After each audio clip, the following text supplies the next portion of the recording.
Tamang-tama sa malamig na panahon, ang paghigop na mainit na sabaw. Susan, Rufa, ang laki ng sabaw. Oo, ang sarap. Kaya tamang pag-amoy daw ginaganon. Ay, saan tayo makakaamoy? Yung pala, ganunin mo, makaamoy na.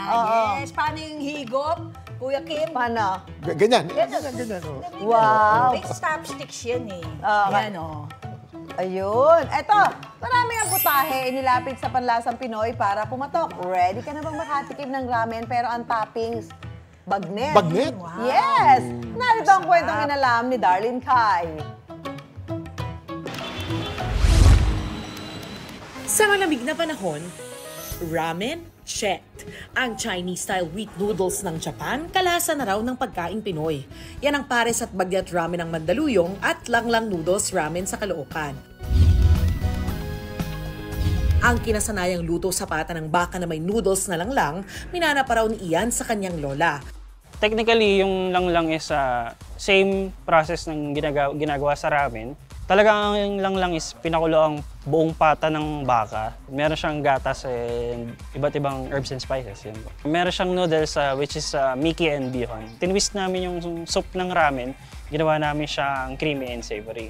Para maging malasa ang sabaw, pinakukuluan nila ang karne ng 12 oras. Originally, pata po yung gamit. So to make it more affordable, ginawa po namin siyang, or kasim po.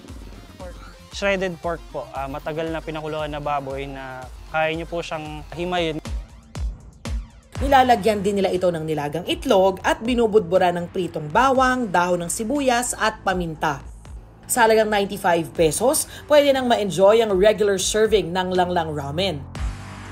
Creamy siya. Yung sahog niya na meat, sobrang lambot. Malalasahan mo yung pagkapinoy niya dahil sa bihon eh. Sa Mandaluyong naman, pili ka lang daw ng paboritong ulam. Tiyak na may ramen na katapat yan kina Jean. Meron kaming 3 flavors. Isa, beef pares ramen, pork bagnet ramen, at saka shiitake mushrooms ramen. Gumagamit ng hand-pulled noodles at shoyu soup base si Jean para makuha ang lasa ng ramen. Saka ito hinahaluhan ng marinated meat para maging pares ramen. Bagnet strips naman ang inilalagay sa bagnet ramen. Trinay namin kung magmamatch ba yung flavors o hindi.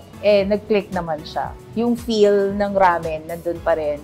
Tapos yung base soup ng ramen, andun din yun. Ang toppings hindi rin nagpapahuli. May mais, dahon ng sibuyas, nori sheet, at ang kanilang sariling bersyon ng tamago o nilagang itlog, ang adobo egg.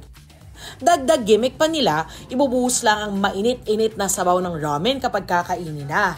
Nagkakahalaga ng 350 pesos ang isang full serving ng Pinoy ramen. Sobrang unique niya kasi kuwang-kuha niya pa rin yung Filipino taste.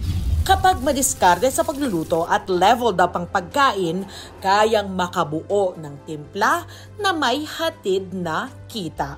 Ako si Darlene Kai at yan ang kwentong dapat alam mo.